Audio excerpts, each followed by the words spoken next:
Bismillahirrahmanirrahim. Uhayyikum bitahiyyatil Islam, tahiyyatas salamu bissalam, wa tahiyyatan mubarakatan min indillah. Fa aqulu lakum assalamu alaikum warahmatullahi ta'ala wabarakatuh. Alhamdulillahi rabbil alamin. Alhamdulillahilladzi arsala rasulahu bil huda wa dinil haq liyudhhirahu ala dini kullih wa kafa billahi syahida.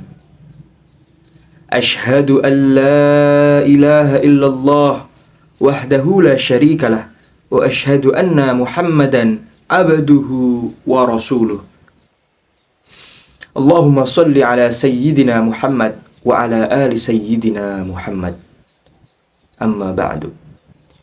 Sahabat beriman yang dirahmati Allah, marilah kita panjatkan puja dan puji syukur kita kehadirat Allah Subhanahu wa ta'ala, yang mana hingga saat ini kita masih diberikan nikmat iman, nikmat Islam, sehingga kita masih bisa berjumpa, masih bisa berkumpul, masih bisa bermuajahah dalam kajian pada hari ini. Sholawat serta salam marilah kita haturkan kepada baginda kita, Nabi besar, Nabi agung, Nabi Muhammad Sallallahu Alaihi Wasallam, yang mana beliaulah yang telah mengajarkan, yang telah membawakan dari zaman jahiliyah menuju zaman Islamiyah seperti saat ini hingga detik ini. Sahabat beriman yang dirahmati Allah Subhanahu wa ta'ala, semoga sahabat semuanya dalam lindungan Allah. Semoga sahabat semuanya selalu diberikan kesehatan dan kebarokahan oleh Allah Subhanahu wa ta'ala. Amin amin ya rabbal alamin. Bismillahirrahmanirrahim. Insyaallah pada kesempatan kali ini saya akan memberikan ulasan 3 waktu yang membuat hidup miskin menurut ajaran Islam. Hidup sejahtera dan sejahtera di dunia dan akhirat adalah harapan setiap muslim. Namun, Islam sebagai agama sempurna mengajarkan bahwasannya terdapat waktu-waktu tertentu yang apabila, yang jika tidak dijaga dapat membawa seseorang ke dalam kemiskinan.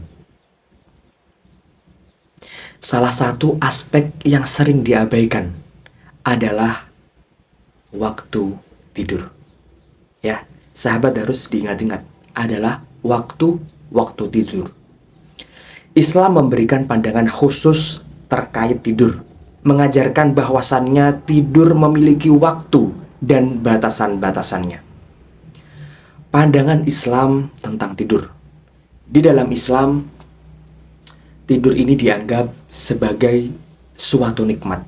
Dianggap sebagai suatu nikmat.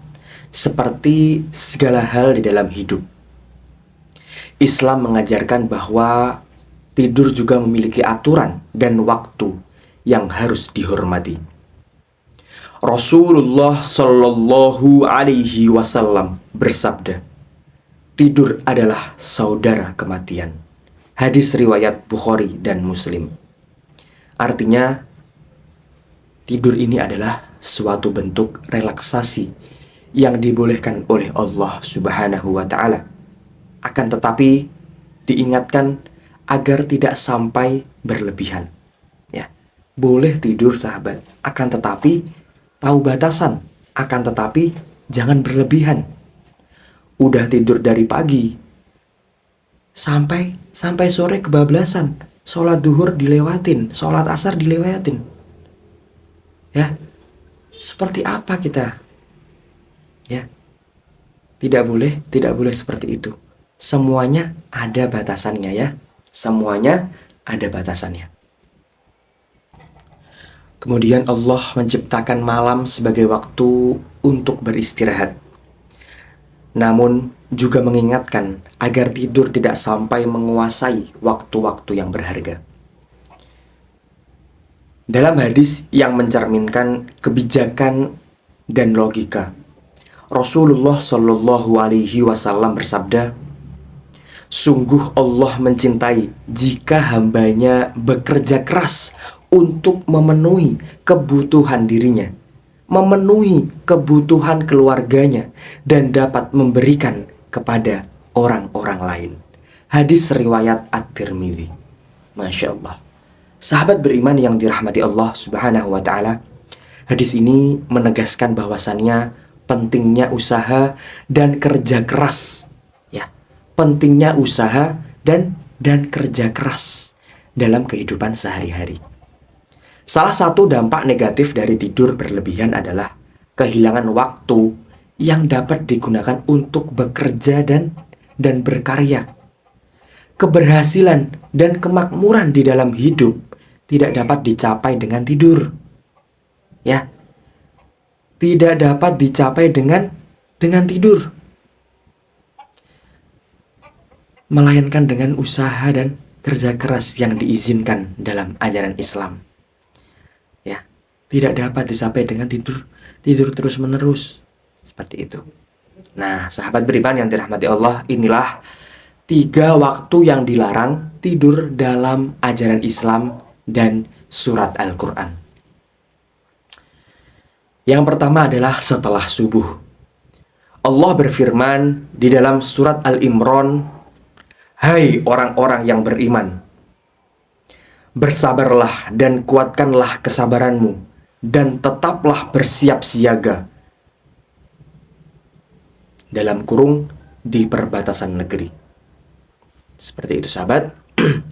Nah, tidur setelah subuh dapat mengakibatkan kehilangan kesempatan untuk beraktivitas dan bekerja. Kesempatan pagi adalah waktu yang penuh berkah, yang penuh barokah. Dan dengan tidur berlebihan ini, pada waktu ini, seseorang dapat melewatkan peluang untuk apa? Melewatkan peluang untuk meraih yang namanya kesuksesan. Kemudian yang kedua, di tengah hari atau zuhur. Allah berfirman dalam surat Al-Furqan yang artinya, "Dan dialah yang menjadikan malam dan siang bergantian bagi siapa yang ingin mengenangkan atau yang ingin bersyukur." Tidur di tengah hari dapat menghambat produktivitas dan kesibukan yang diberkahi oleh Allah Subhanahu wa Ta'ala. Islam mengajarkan untuk memanfaatkan waktu siang dengan bekerja dan beraktivitas. Kemudian yang ketiga adalah setelah Isya atau malam. Allah berfirman dalam surat Al-Mulk yang artinya, "Dialah yang menjadikan bumi bagi kamu sebagai hamparan dan langit sebagai atap. Dan dia turunkan air hujan dari langit, lalu dengan air itu dihasilkan buah-buahan rezeki untukmu." Sahabat beriman yang dirahmati Allah Subhanahu wa Ta'ala, tidur setelah Isya ini yang berkelebihan dapat mengakibatkan keterlambatan untuk melakukan ibadah malam, seperti sholat malam ataupun berzikir. Kesempatan untuk mendekatkan diri kepada Allah Subhanahu wa Ta'ala di malam hari adalah waktu-waktu yang sangat berharga. Nah, Masya Allah, luar biasa sekali. Sahabat beriman yang dirahmati Allah Subhanahu wa Ta'ala, di dalam kesimpulan ini, Islam memberikan pedoman yang jelas terkait waktu-waktu yang harus dihindari untuk tidur berlebihan.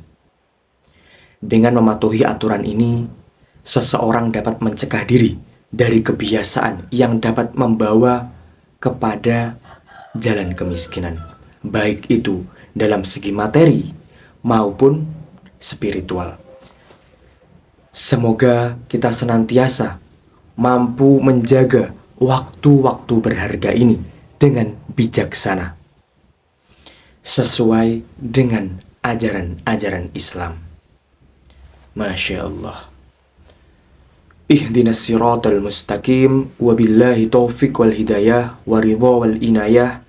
Wassalamualaikum warahmatullahi wabarakatuh.